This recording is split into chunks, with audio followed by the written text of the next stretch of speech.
Assalamualaikum warahmatullahi wabarakatuh. Sahabat semuanya, dimanapun kalian berada, semoga senantiasa diberikan kesehatan oleh Allah, serta taufik untuk senantiasa taat kepadanya. Sahabat da'i, kita sebagai manusia yang lemah, manusia yang memiliki banyak kekurangan, sudah pasti kita pernah melakukan dosa. Namun, sebanyak apapun dosa yang kita lakukan, sebanyak apapun maksiat yang kita lakukan, jangan pernah kita putus asa dari rahmat Allah Ta'ala. Jangan pernah putus asa meminta ampunan kepadanya, karena orang yang ahli maksiat pun itu lebih dekat kepada Allah daripada orang yang putus asa dari rahmatnya. Seperti yang disabdakan oleh baginda Rasulullah Sallallahu Alaihi Wasallam, Al-fajirur raji rahmatullah aqrabu ilaih minal abid al-muqnid. Membahas hal ini, ada kisah menarik yang diriwayatkan oleh Abu Hurairah radhiyallahu anhu dari Nabi Muhammad sallallahu alaihi wasallam. Beliau bersabda, ada seorang lelaki yang tidak pernah melakukan suatu kebaikan apapun kecuali hanya menuhankan Allah. Ketika lelaki tersebut meninggal dunia, dia berkata kepada keluarganya, "Jika aku telah mati, maka bakarlah tubuhku ini sampai menjadi debu. Kemudian buanglah debu itu di laut pada saat angin bertiup kencang." Kemudian keluarganya pun menuruti apa yang menjadi keinginan laki-laki tersebut. Kemudian saat ia di alam kubur, dia ditanya oleh Allah Ta'ala, "Apa yang mendorongmu untuk melakukan hal itu?" Lelaki itu menjawab, "Karena aku takut kepadamu." Karena jawaban inilah Allah Ta'ala mengampuninya, meskipun ia tidak pernah melakukan suatu kebaikan apapun kecuali hanya menuhankan Allah. Ada kisah lain juga yang sangat menarik, yang mana kisah ini terjadi pada masa Nabi Musa. Ada seorang lelaki meninggal pada masa Nabi Musa, dan tidak ada satu orang pun yang mau untuk memandikan dan mengkafaninya, karena lelaki tersebut orang fasik. Orang-orang pun sangat enggan untuk menguburnya dan memilih untuk membuangnya di atas kotoran hewan.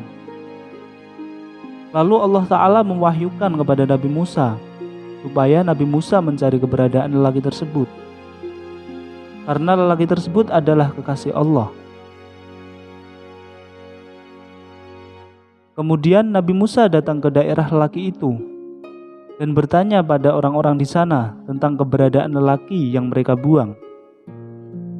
Setelah Nabi Musa melihat lelaki tersebut berada di atas tumpukan kotoran hewan, dan orang-orang berkata kepadanya bahwa lelaki tersebut adalah orang fasik, Nabi Musa pun bermunajat kepada Allah Ta'ala, "Wahai Tuhanku, Engkau menyuruhku untuk menguburnya, sedangkan kaumnya bersaksi atas keburukannya, dan Engkau lebih tahu dari mereka atas kebaikan dan keburukan."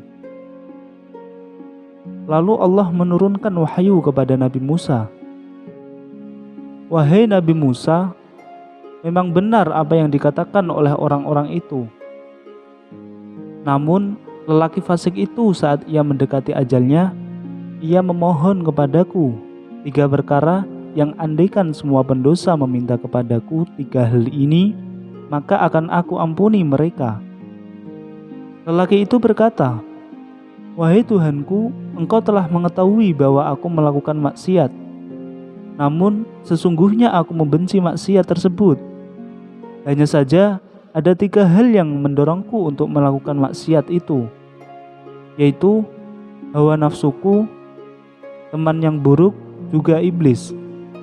Kemudian lelaki itu berkata untuk yang kedua kalinya, "Wahai Tuhanku, Engkau telah mengetahui bahwa aku melakukan maksiat dan kedudukanku bersama orang fasik. Namun aku lebih mencintai orang soleh, dan kedudukan mereka lebih aku cintai daripada kedudukan orang yang fasik."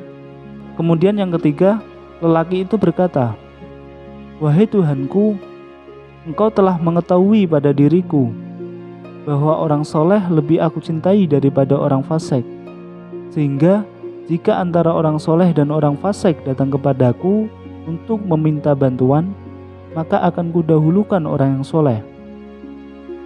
Lalu Allah berkata pada Nabi Musa, sebab itulah aku mengampuni lelaki tersebut, meskipun dosanya yang sangat banyak sekali, karena aku adalah zat yang maha belas kasih, terlebih kepada pendosa yang mengakui dosa-dosanya.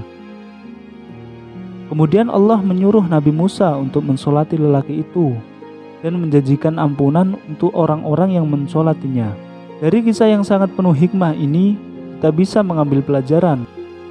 Sebanyak apapun maksiat kita kepada Allah, jangan pernah kita berhenti, jangan pernah kita putus asa dari mengharap ampunannya. Karena sesungguhnya Allah mengampuni orang-orang yang ahli maksiat. Dan Allah lebih dekat kepada orang-orang ahli maksiat daripada orang-orang yang sombong, orang-orang yang membanggakan ibadahnya. Karena Allah Maha Pengampun, juga Maha Penyayang. Wallahu a'lam bishawab. Wassalamualaikum warahmatullahi wabarakatuh.